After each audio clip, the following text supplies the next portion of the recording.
PT, we haven't heard from you in a minute. I'm curious if you've had this experience when you were toiling in your career in adult film as a performer and as a director. How many men? How many men would love to have the problem of women, beautiful women, wanting them only for sex? It wasn't a problem when a woman, and when I was a porn star, and when a woman would meet Paul Thomas, she'd want, oh yeah, show me what you can do, buddy, or I heard about you. And they were obviously expecting something from me, and I would love it. Here we go. I'm going to show you who I am. I'm going to meet all your expectations and then some. Never did I get the feeling, oh, you only want me for sex. Can't we talk about Kierkegaard and Sartre? No, I realized how rare and special it was for a man. Men always, well, I'm going to say were, because I'm 72 years old, so it's 30 years ago and more when this happened. Women always would say, well, they're being viewed as sex objects. And what a problem that was. It was a privilege to be viewed as a sex object as a man, for me. It was a challenge. It was a compliment. And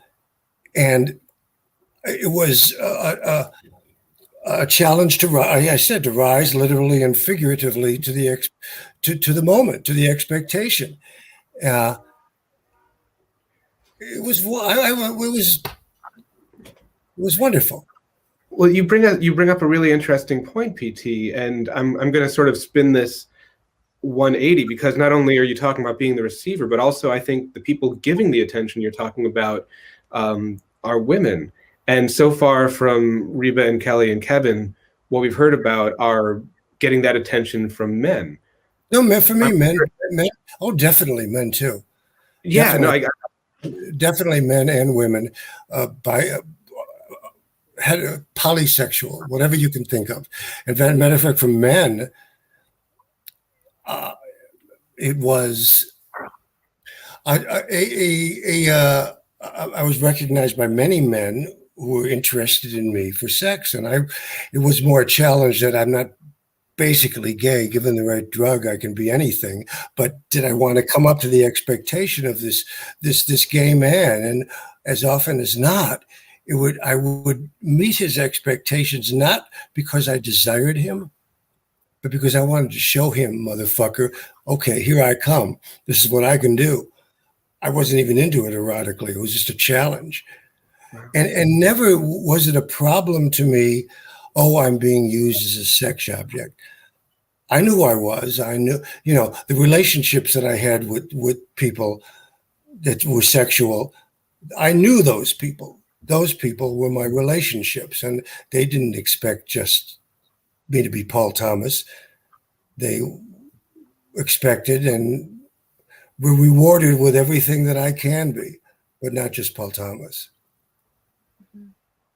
Bam. I'm wondering if you could have somebody approach you saying, hey, you're Paul Thomas. I've heard you know a lot about Kierkegaard.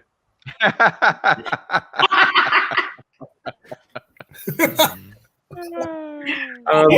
love to. I don't.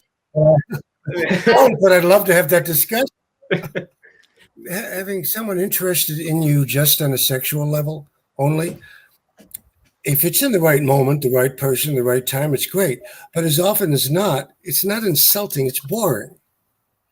If you want to move past that with someone, if you're spending an evening with someone and they just are interested in you sexually, it's boring. And I lose respect for that person if they can't move, not passive, but put it to the side for a second. Let's talk about Kierkegaard, If I hear you correctly, PT, you're saying that's an okay place to start, but it better not be the only place that the encounter has. Right. Not because I'm insulted, just because it's boring. It gets played out.